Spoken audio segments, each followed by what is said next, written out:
And Subra or Suresh is one of those, fascinating human beings that is impossible to label or really define. He is the ninth, or was the ninth president of Carnegie Mellon University, has been the fourth president of NTU in Singapore, and the 13th director of National Science Foundation. He's an alumni of most blue chip academic organizations that you could be part of. He's also a multi-awarded person. He's of late received the National Science Medal from Joe Biden and is also the recipient of Padma Shri, which is one of the highest civilian awards in India. He sits on various boards, including has been on the board of Hewlett Packard or HP, and now is on the ANRF board, which is the research foundation in India, which which Prime Minister Modi is the president of. So Suresh is somebody who's been able to, really triangulate South Asia, Southeast Asia, and North America in his various roles. And, it's my absolute pleasure and honor to welcome him here today. And he's in Paris today, but still making time for us. So thank you so much, Suresh. And I just wanted to check if you would like to normally go in for a talk and then go for a Q&A, or if you'd like me to, ask you a few questions and set the pace with that. So the floor is yours and the decision is yours. Thank you, Mayank. Thank you for your kind introduction. I think why don't we get into Q&A so that you can steer the conversation in any direction you would like. I think, the quorum here is made up of policymakers and some of them driving national policy around education in their countries. So one thing that obviously everybody here is mandated to do is transformation at the national level. And you have been involved in so many transformation projects yourself. Which is the one that is closest to your heart, and what are the learnings that you had there which you feel would be, useful for people here to know also? So if you could take that on first. So, I've been part of, as you mentioned at the beginning, very different organizations, sometimes in different countries and different sectors. So it's hard to directly compare one versus the other. Maybe I'll pick one or two examples of areas where I think educational transformation sometimes can happen in unexpected ways. So let me start with my work during at MIT as Dean of Engineering. This was right after the 2008 collapse, stock market collapse, and economic crisis. Most universities and many schools within MIT decided not to hire because of the financial crisis. And we felt that it was the right time to go full throttle. So we used all our reserves and resources to go ahead and hire because nobody else was hiring. So we could pick and choose. And the particular issue we wanted to focus on at that time, this is now almost 16 years ago, was that even though there's been a significant increase in the last few decades in the number of women who excel in schools, the faculty recruitment of women engineering professors was lagging behind. So that particular year, we used a variety of mechanisms to make sure that when we hire, we could significantly move the needle. And that's exactly what happened. So it turned out that we made 18 offers, 10 to young women faculty members in engineering from across the country, and 8 to men. There was absolutely no predetermined allocation of who would get the job. It was purely based on merit.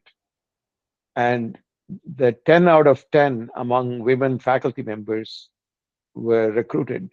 We set a new record for recruitment. So I say that because this has been one of the issues of representation in education, especially higher education, and this was an interesting experience, especially at a time of financial crisis when the opposite view to what we took would have been the norm. So that's sort of one example. The second example I want to give in a very different sector is at the National Science Foundation in 2011.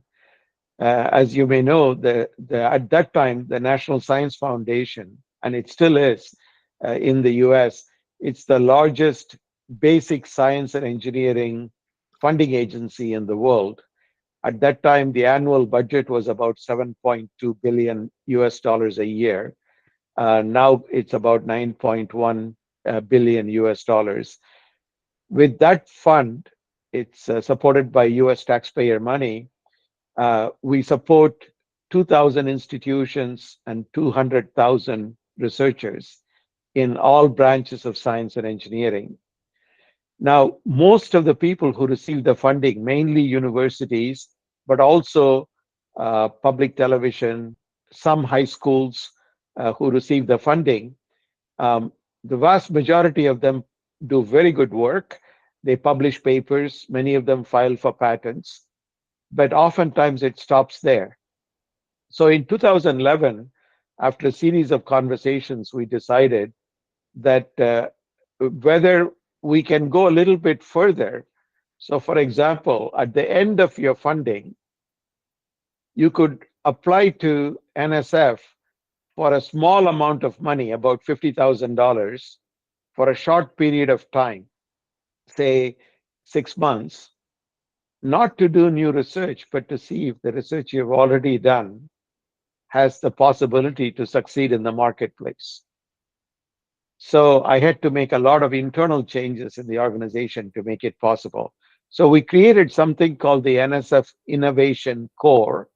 It's spelled like Peace Corps, CORPS, NSF I-Core program in 2011. So I launched it in 2011. We actually started funding it in 2012. And the assumptions or the idea behind this program, this initiative was the following. Good ideas happen anywhere. It can happen as much in Massachusetts as it can happen in Montana and Mississippi. But unlike in Massachusetts, people in Montana or institutions in Montana or Mississippi may not have the infrastructure for technology licensing. So if you come up with a new idea, can National Science Foundation help provide? So as part of this, we set up a boot camp. So as a condition of funding, we asked that the participants participate in a 3-day boot camp where they would be mentored and challenged by venture capitalists, technologists, people who have succeeded in the marketplace, and especially people who have failed in the marketplace. And so initially, there was a lot of resistance to being mentored by somebody else, especially people coming from academia may not like somebody who's not from academia trying to tell them what to do or what not to do. Now we have 12 years of data points. So we started with a couple of $1 million a year of budget for this program, about 100 projects or so. It turns out that after 12 years, the current budget is about $60 million a year. And in 12 years, this program, not just at NSF, but also which was replicated at National Institutes of Health and the Department of Energy, has created 4,000 startups in all 50 states of the US. And the small investment has attracted $4 billion in external funding, a significant amount. So, and it has also been replicated overseas from Singapore to India to Ireland and many other places. So these are the two examples I want to cite. And both remarkable examples, Suresh. I mean, the ripple effect of it, the coalition of change that you managed to build is obviously, something which is normally not easy to do. And both these examples also showed that you went swimming against the tide, right? You were swimming against the tide. And obviously there would have been a lot of opposition to your ideas because they were not conventional. So what would your advice be in terms of how do you build a coalition of change? What's your personal style? What works for you? And what do you think the quorum here could benefit from in terms of that advice? So I just a few lessons learned. These are successes, and these are lessons you learn uh, with the benefit of hindsight. And in these particular cases, in the first example that I gave, um, we realized that the you need to be armed with data and evidence first, because if you're going to argue for a position or against a position, you want to go with all the data that you can have and facts, so that it's not a hypothetical or a passionate discussion based on ideology without evidence. So in the first case, in the case of hiring of faculty members, what we did was I looked at the data for 5 preceding years, say from about 2002 to 2007, and looked at how many people applied for faculty positions in the School of Engineering at MIT, how many candidates were invited for interview, were the candidates male or female, and what were the reasons they were selected or not selected.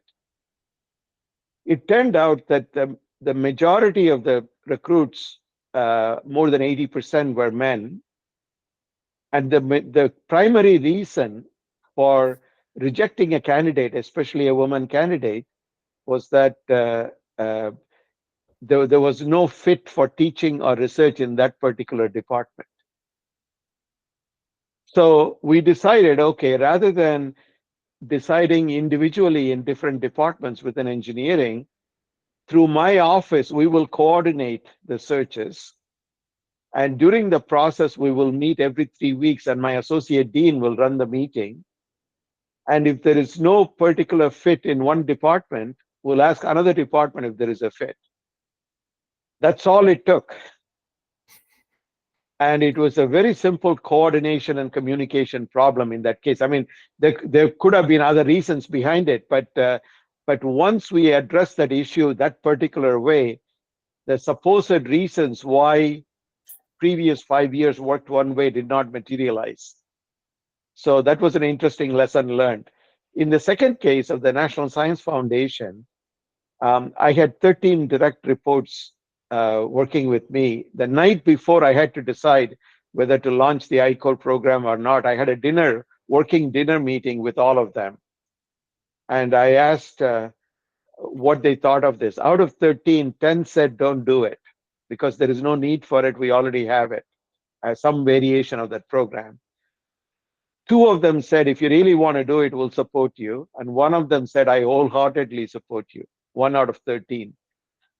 So I wasn't sure if I was going to go with it. But then the next morning, I called the science advisor to President Obama and asked him what he thought of it.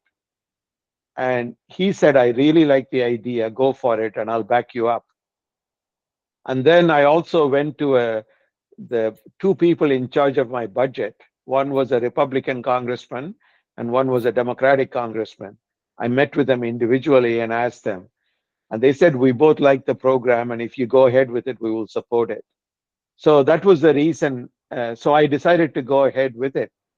And the primary reason given by my own people for not doing it was that they thought the pure scientists, mathematicians, physicists, chemists, they would not like translational work.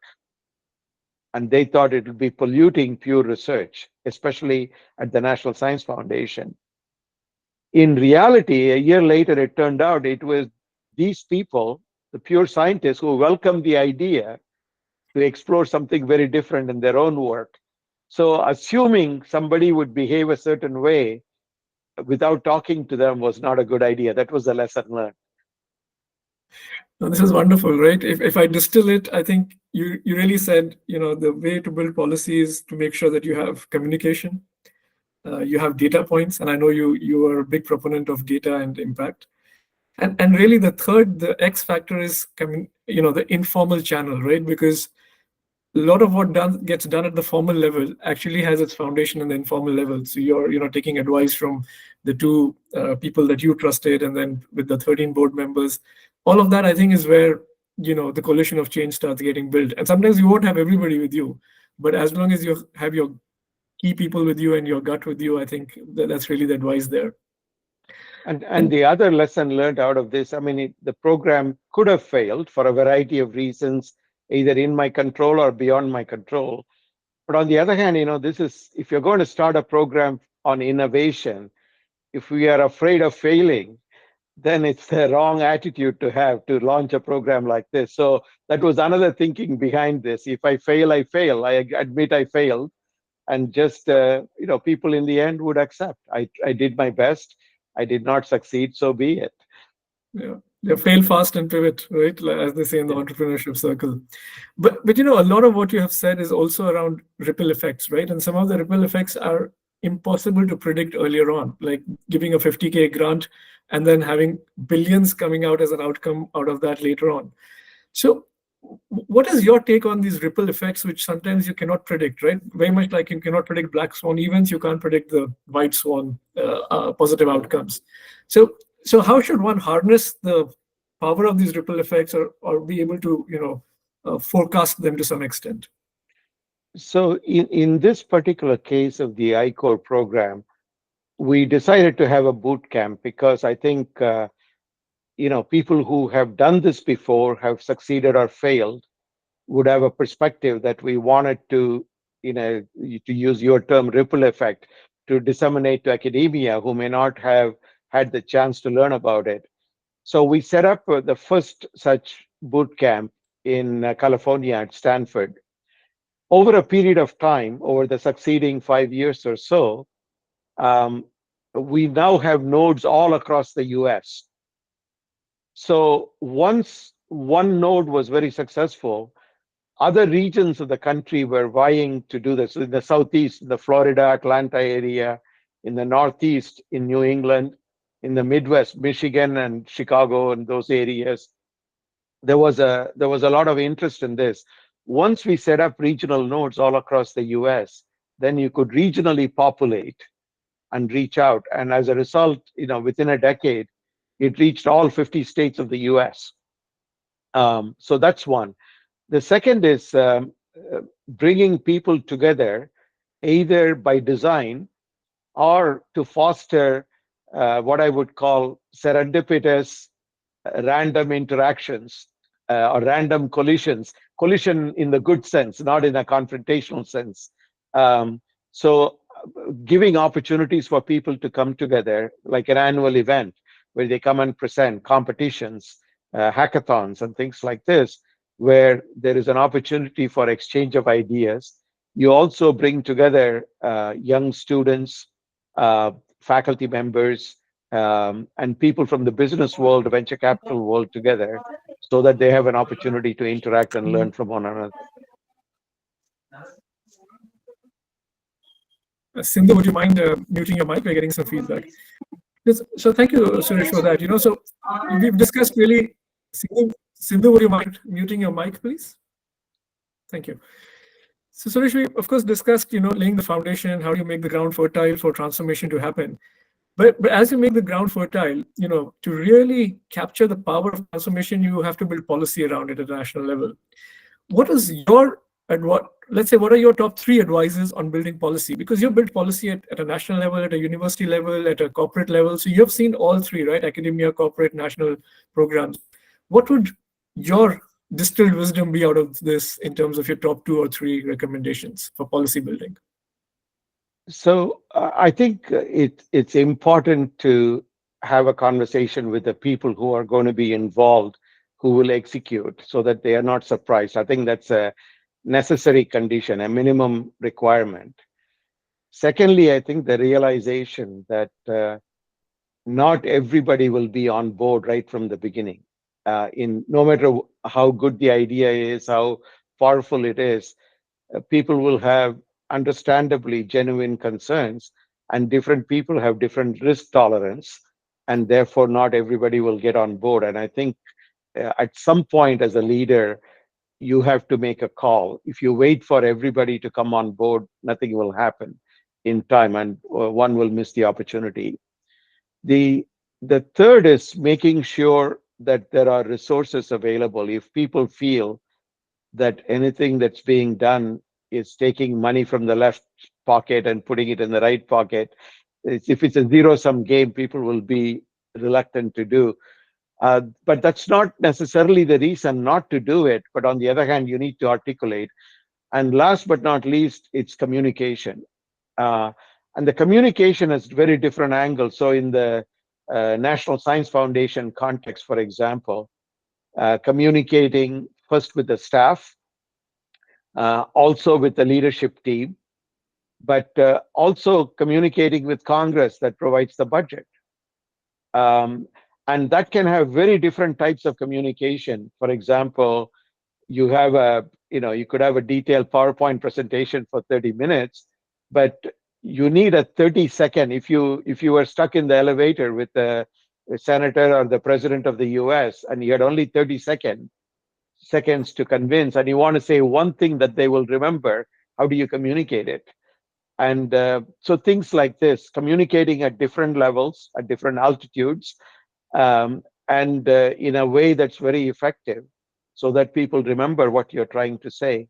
So I learned a lot from that experience. And of course, you have congressional testimonies where you can go into all kinds of details if you wish. So those are some of the things that I learned. Fascinating. So, the cohort here spends a lot of time diving deep into adaptive leadership. But I think what I took away from this was that apart from adaptive leadership, adaptive communication is very key, because obviously you have to go across layers of different hierarchies in terms of communication and managing to build policy and taking people along. And when I say about variety of communication channels and theaters, I think you again have this unique perspective on theaters, geo theaters, right? You've worked in South Asia, Southeast Asia, North America. So if I shift gears and ask from a geo perspective, what do you find most inspiring in each of these geos that you've been associated with? For South Asia, for Southeast Asia, and then for North America. What is your biggest sort of inspiration, or what do you find the most fascinating there? So in the case of, if I start with North America first, where I've spent most of my professional career, uh, whether in a university, whether it's MIT or Carnegie Mellon, for example, you have a platform where even though your audience is local, the audience is global, because anything that happens in the School of Engineering at MIT attracts the attention of engineering schools all over the world.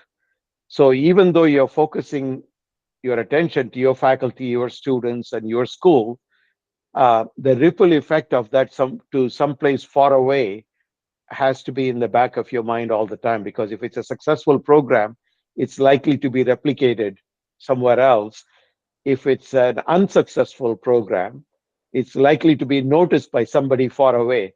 So in either case, you need to pay attention to that. If I go to Singapore, for example, one of the exciting things about leading a large university, which is a public university in Singapore, NTU, was that Singapore is a very small country with a relatively small population, and we could create programs that involve the university, global industry, and the government. So it's a public-private partnership in a unique way. So it has a multiplier effect, so that a dollar contributed by industry could be matched by a dollar from the government, and the university could put in some in-kind support like student scholarships or space, faculty time, and so forth. So by doing it together, collectively, we can do things that are much greater than what each entity can do by itself. And the efficiency with which Singapore works. So I could do a lot of things that would have taken much longer to do elsewhere in the world. So that was an interesting lesson learned. The thing about South Asia, and especially India, is that as you know well, in the context of one of the initiatives that I lead now, the Global Learning Council, it's which is based in Switzerland, in an area of Switzerland, in the French-speaking area of Switzerland, where some of the most exclusive private schools and boarding schools in the world are located. But if you look at, for example, online learning, uh, out of the 8 billion people on the planet, 4 billion today cannot get online. They don't have access to online tools. So if you look at the number of school children, India has more than 200 million school children. That's a lot more than the population of so many countries, except a few countries in the world. So, in terms of scale of impact, regions like India or Africa are going to play a significant role with respect to scale and scope of impact. So, how do you take successful efforts and ideas that have worked very well, maybe in the Western world, and how to translate that to different parts of the world? India is a very exciting venue, especially at this point in history, given the very rapid growth, GDP growth of the country, and the rising middle class, etc. Despite all the other challenges, um, education, innovation are areas of importance, and that's why you mentioned at the beginning the ANRF that has just been created by the Indian government is a step in the right direction.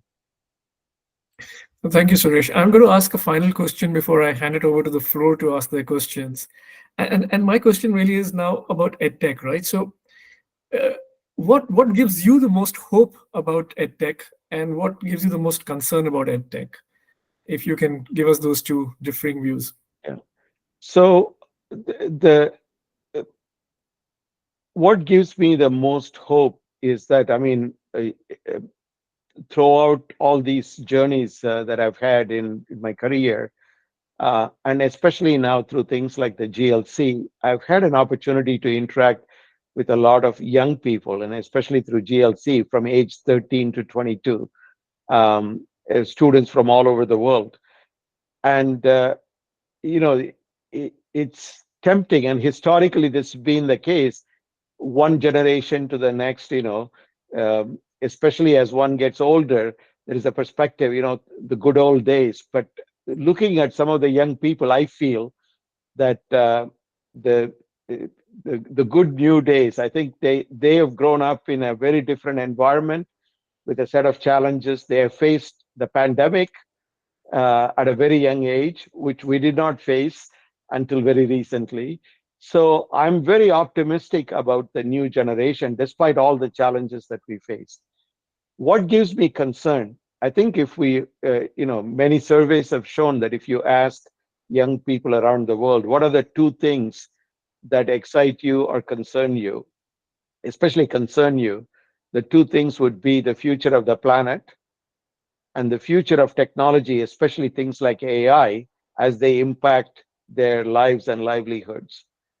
And so, in both cases, you know, uh, depending on whether you're an optimist or a pessimist, the concerns about the planet, I think, um, uh, given hopefully we won't go right to the tipping point before realizing it.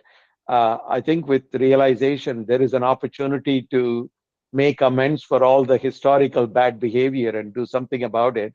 And the good news there is I think the younger generation is much more attuned to it and aware of it than perhaps uh, earlier, older generations. I think that's a very good sign. With respect to technology, again, uh, one of the concerns that I have, uh, and many, I'm not the first one to talk about it, there are tremendous opportunities for education, but we have to be particularly careful in this case compared to all the other previous industrial revolutions and technologies, because here the future of humanity could be at stake, which was not the case previously. And so the question is, how will how will we collectively address that is going to be an interesting challenge for all of us. And that is without and in both cases, both climate and technology or AI, one of the disconcerting things is that we don't know who's in charge. It's a global issue, and we don't no one person can control it. It requires collective effort at a time when there is much greater polarization in the world. And I think that's the real concern.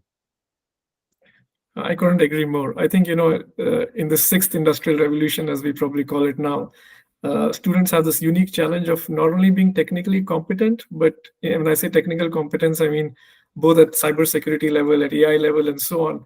But equally, they need to have one foot in the planet custodianship boat very, very firmly, because and like you said, they're uniquely placed to do it. They probably are the most woke generation, as we call it.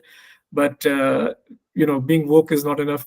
Having leading it to impact is more important, and that part I hope the generation can take the right steps towards. But I think technology competence and planet custodianship both have to go hand in hand for today's generation. But with that, thank you so much, Suresh. This was absolutely wonderful as expected, and really grateful that you managed to find time in your busy schedule for us. And I hope you can still make it on time to the airport. So once again, thank you on behalf of Cambridge, on behalf of HP, and on behalf of all the policymakers here. Thank you. Great. My pleasure. Nice to meet all of you. Thank you.